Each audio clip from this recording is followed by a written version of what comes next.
আমরা এই ধর্ষকদের ফাঁসি চাই, দৃশ্যমান ফাঁসি, দৃশ্যমান শাস্তি চাই। ওই জেলখানায় নিয়ে যাবেন 6 মাস পরে, 1 বছর পরে একটা শাস্তি দিবেন, আমরা সেটা চাই না। আমরা চাই হাজার হাজার লক্ষ লক্ষ জনতার সামনে তাদের ফাঁসির কাজটা ঝুলিয়ে রাখা হোক।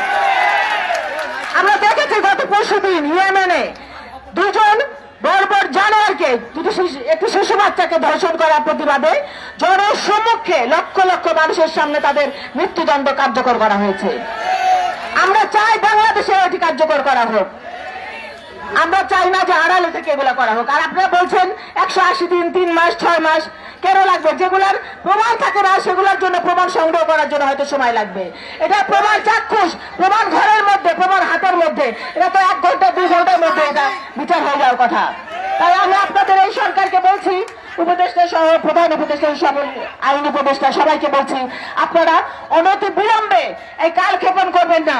আমি মনে করি অন্তত 3 দিন বা 7 দিনের মধ্যে আপনারা এই বিচার দৃশ্যমান করুন, জনসম্মুখে ফাঁসির কাজটি ঝুলান।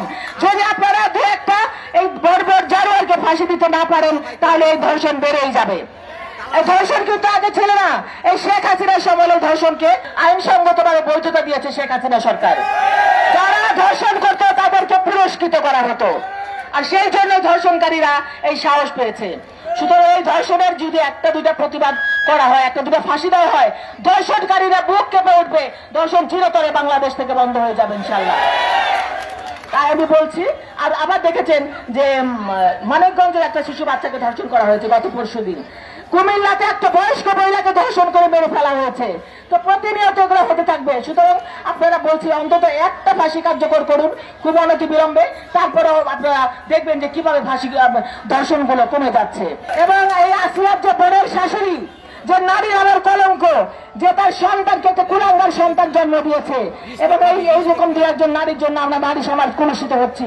এই নারীকে আইনের আওতায় আনা হোক। সে কেন প্রশ্রয় দিয়েছে তার সন্তানকে, কেন প্রশ্রয় দিয়েছে তার স্বামীকে, সেই জন্য তাকেও আইনের আওতায় আনা হোক।